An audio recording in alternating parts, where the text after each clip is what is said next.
उषा का सगा बेटा सुनील और बहू कीर्ति उन्हें उनके सौतेले बेटे के साथ छोड़कर जा रहे होते हैं। बेटा, तेरी जब कमाई बढ़ जाएगी कम से कम तब तो मुझे तू लेने आ जाना। हाँ हाँ माँ, क्यों नहीं। चलो भी, अब कितना लेट कर दिया है, टैक्सी इंतजार कर रही है बाहर। हाँ हाँ चलो। सुनील और कीर्ति चले जाते हैं और उषा उन्हें जाता हुआ देख उदास हो जाती है। तभी वहां निशा आ जाती है। अपनी सास को उदास देख निशा उनके पास जाती है। क्या हुआ मम्मी जी, आप तो बहुत सगा बेटा करती थी। आपके सगे बेटे ने तो आपको छोड़ दिया और चले गए अपनी अलग गृहस्थी बसाने। देख बहू, मेरे बेटे को कुछ भी कहने की जरूरत नहीं है। मुझे यकीन है कि जब उसकी तनख्वाह बढ़ जाएगी तो वो मुझे लेने जरूर आ जाएगा। हाँ, ये भी देख लेंगे कि वो लोग आपको वापस लेने आते हैं या नहीं। तब तक तो आप भी यहीं हो और मैं भी। उषा अपने बेटे के ना होने से बहुत ही उदास रहने लगती है। उन्होंने खाना खाना भी छोड़ दिया। सुनिए जी, मम्मी जी ने आज भी कुछ नहीं खाया। जब भी खाने के बारे में पूछती हूँ तो कह देती हैं भूख नहीं है और अपने कमरे में ही बैठी रहती हैं। ये सुनकर ऋषभ अपनी माँ के पास खाना लेकर जाता है। माँ, सुनील बेटा आ गया तू? ओह, तू है। माँ, मैं खाना लाया हूँ, खा लीजिए प्लीज। आप ऐसे भूखी रहेंगी तो बीमार पड़ जाएंगी। मुझे भूख नहीं है, ले जा तू खाना। ठीक है, फिर जब तक आप नहीं खाएंगी मैं भी नहीं जाने वाला यहाँ से।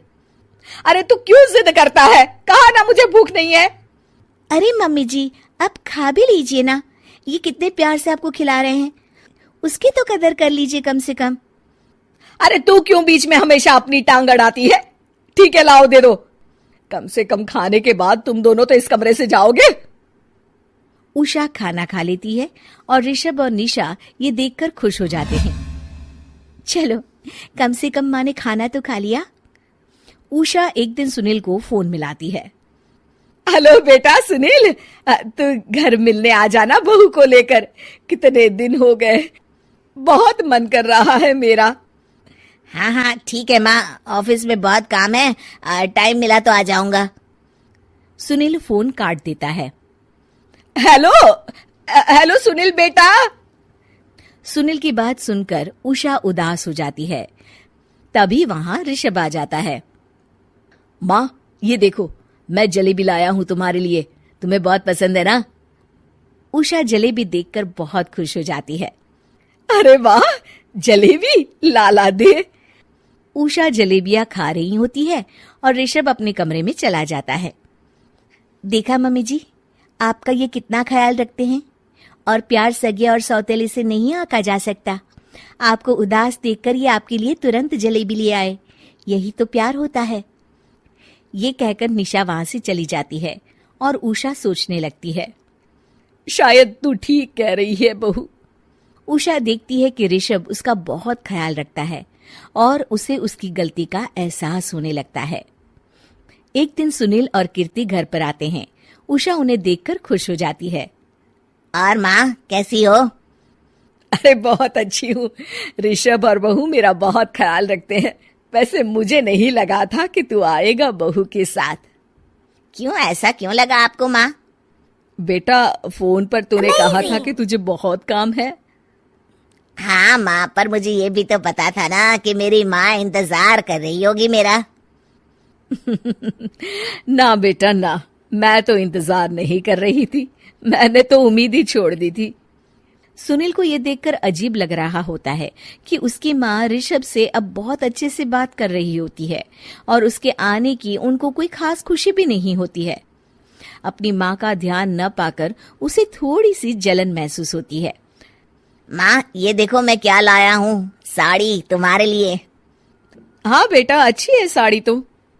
अच्छी है तो फिर आप आज इसे पहनो और फिर कहीं घूमने चले जाते हैं। बेटा, ऋषभ ने भी मुझे साड़ी दी थी, आज तो मैं वही पहनूंगी। तेरी दी हुई साड़ी फिर कभी पहन लूंगी। सुनील को अब बहुत ही ज्यादा जलन हो रही होती है। उसे समझ नहीं आता कि अपनी माँ का ध्यान फिर से कैसे वो अपनी तरफ खींचे। रात हो जाती है और उनके जाने का वक्त आ जाता है। माँ, चलो अपना सामान बांधो और हमारे साथ चलो। कीर्ति ये सुनकर चौंक जाती है। ये क्या कह रहे हैं आप? हम सासू माँ को लेने थोड़ी ना आए थे। अरे तुम चुप हो जाओ। माँ चलो जाओ, अपना सामान बांध लो। आप मेरे साथ आ रही हो, मैंने कह दिया तो कह दिया। अरे पर बेटा, तेरी तो तनख्वाह कम है, मैं तुझ पर बोझ नहीं बनना चाहती। अरे मुझ पर बोझ नहीं हो माँ, बस आप चलो ना, मैं लेकर ही जाऊंगा आपको। नहीं बेटा, अब मैं नहीं आना चाहती। मैं तो अब ऋषभ और बहू के साथ ही रहूंगी। ये सुनकर ऋषभ चौंक जाता है। ये क्या कह रही हो माँ? हाँ बेटा, मैं कहीं नहीं जाने वाली अब। माँ, अब सच में नहीं जा रही? नहीं बेटा, मैं तो तेरे पास ही रहूंगी अब, और जो प्यार मैं तुझे नहीं दे पाई वो सब दूंगी बेटा। ऋषभ और उसकी माँ गले मिलते हैं।